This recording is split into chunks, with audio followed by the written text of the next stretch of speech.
Hi, this is Russ Jeffers from mobileburn.com and androidauthority.com, and here with me today I've got the HTC Desire, as you can see here.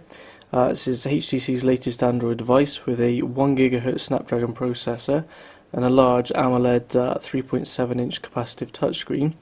We'll move on to the phone slightly later. We're just going to look at the box first, see what we get with it. Quick unboxing for you. First of all, we've got a 1400 mAh battery, quite a thin battery as you can see. And that just pops straight in the back of the Desire, which we'll show you in a moment. We also have a USB data cable, which can be used for both data and charging. You can see USB on one end and micro USB on the other, and that just plugs straight into the bottom of the Desire, as you can see there.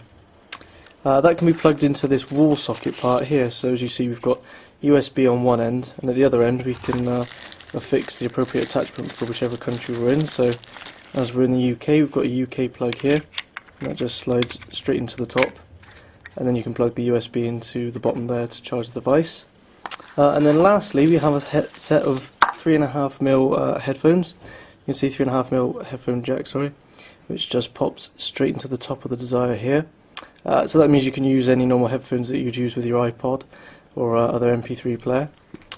These particular headphones don't seem to be the best in terms of sound quality. They're sort of quite plasticky, but they do at least come with a built-in microphone and sort of control for your music as well, so you may not be able to see that there. You can answer calls and skip forwards and backwards through your tracks, and also there's a microphone built in on the other side there. So that's all we've got in the box. Also got some little foam earbuds there as well, and a little tie clip by the looks of things. Just moving on to the phone.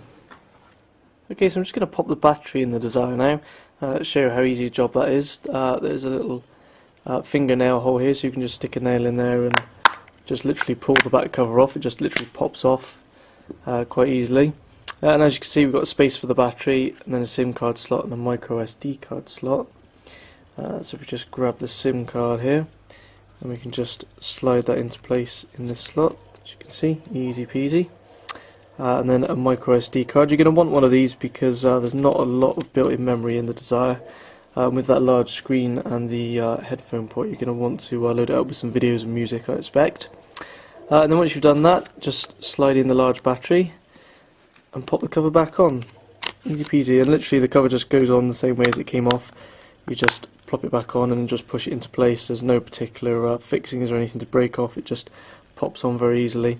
It's like a soft touch paint on the back here, so it's quite nice and grippy, so you're not tending to drop the phone. And also it doesn't really show up fingerprints or anything as well, and seems to be quite robust against being scratched in your pocket. There is a shiny HTC logo, as you can see there, and then just beneath that it says with HTC Sense, just to let you know what's going on inside.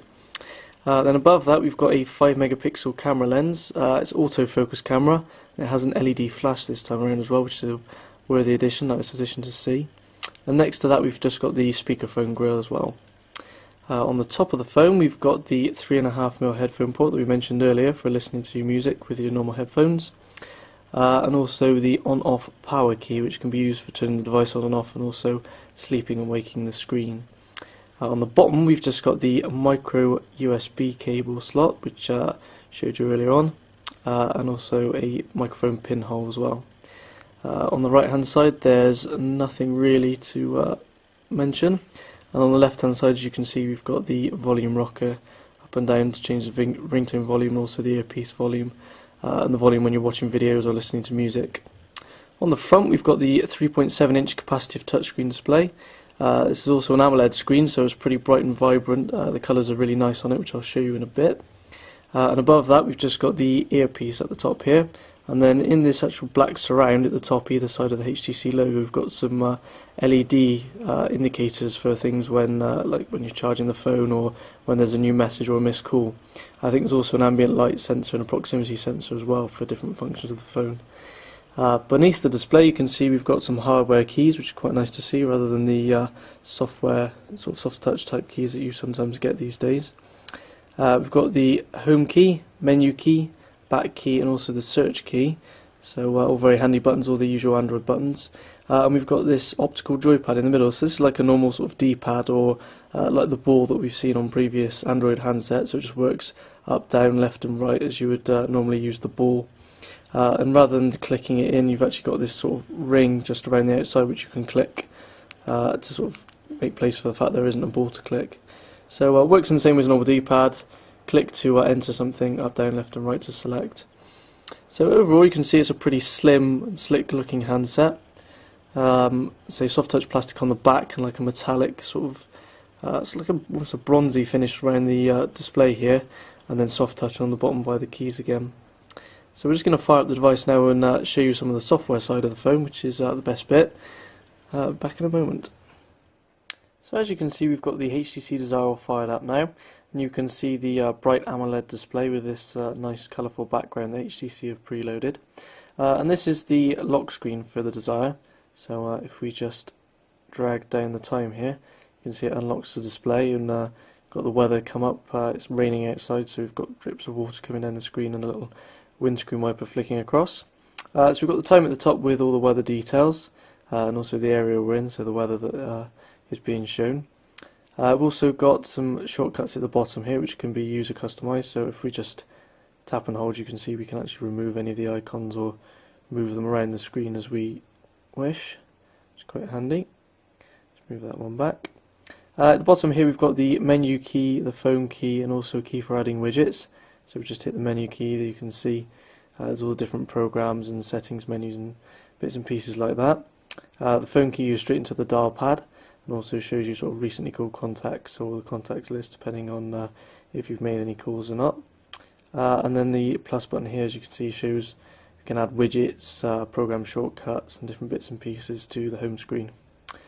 Just above these buttons there's this little bar here you may be able to see in the middle, and that just shows where we are on the home screen layout of the Desire, because on the Desire we have 7 different home screens. So central home screen here is the main screen, and then we've got 3 extra screens in each direction. You can see the little bar there moves as we flick backwards and forwards between all the screens. And on each of the screens you can completely customize all the different widgets that are kept on the screen. So at the moment we've got some quite large widgets taking up each of our screens, but I can show you now we can change some of them. For example, we've got the weather widget here, which gives us a nice 4-day forecast and the weather for today, and we can set various different locations all over the world that we want to check the weather for.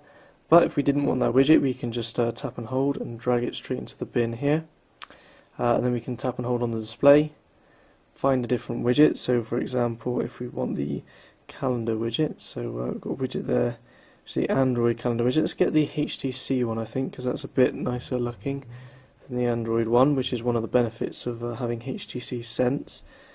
So the HTC calendar, we've got a choice of 2. So we've got a large one, or you can go for a slightly different large one, or we can go for just a small link with upcoming appointments. But let's go for another large one, put that one on there. You can see a pretty nice looking widget with all our different appointments in, and we can just select a day. It shows all the appointments for that day, and also handily it shows you the weather for that day as well. So for example, if we go for the next day, it will show us the next day's weather, and so on for up to sort of 4 days in advance. So doesn't do it for any longer than the weather application does, but it's still nice to know the upcoming weather for the next few days. Anyway, also moving on, we've got things like our email inbox here. You can see just in the widget we can scroll through any extra messages that we might have, and then we can actually select a particular message and view that on the screen. We can flick between all our messages just using the buttons here, which is quite handy as well, and then reply in different bits and pieces. So full feature widget for mail, and you can also have more than one mailbox set up to that widget as well. We've also got FriendStream. Now FriendStream is sort of a bit of a mix really of Twitter and Facebook. So if I actually type an update in here, so Desire test message, also gives us a good opportunity to look at the QWERTY keyboard on the Desire. You can see it's a pretty decent sized keyboard, pretty easy to type, but if like me you make a mistake, it also guesses the word, so you've got sort of predictive text on there as well. So if we just tap message, that was what we wanted. And just clicking the share button there will update to both Twitter and also my Facebook account as well. So it updates both accounts with the same message, which is quite handy if you like your social messaging and like to update all your friends on both different sites at the same time. We've also got a calendar that we had a minute ago. What else do we have set up? Got our favourites as well, so you can set various different favourites. You can set more than 9 and scroll through, but we've just got 9 test accounts here set up, and that just lets you access directly all your contact email address and phone numbers and dial them or message them straight from there, or access messages, mail, updates and events from Facebook, or look at photos on that person's Flickr or Facebook account if you've got one linked, and also any core history that you've got with that person. So it goes straight into the account, or you can even set up so that when you tap their image, you can set a default action so that it defaults to calling that person or emailing or sending an SMS to that person just by tapping their image on the favourites panel. We've also got the new newsfeed widget, which I've not seen before on an Android device. Again, it's a HTC Sense widget though, so you only get it on new HTC devices.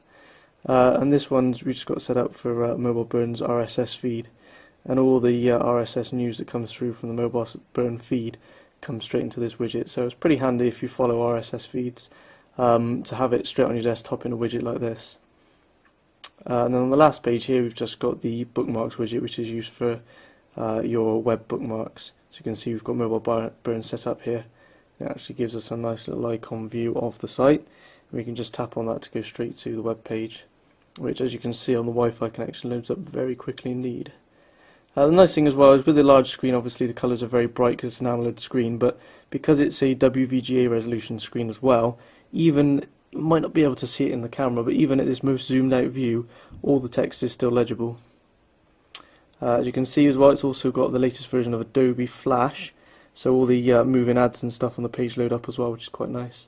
And we can do things like pinch zoom or double tap to zoom, and all the text gets reflowed as well, so we can read the page very quickly and easily. And you can see, thanks to the Snapdragon processor, it's very quick to navigate through all the web pages and read the text quickly and scroll. You know, there's no lag at all on it. It's very, very quick indeed.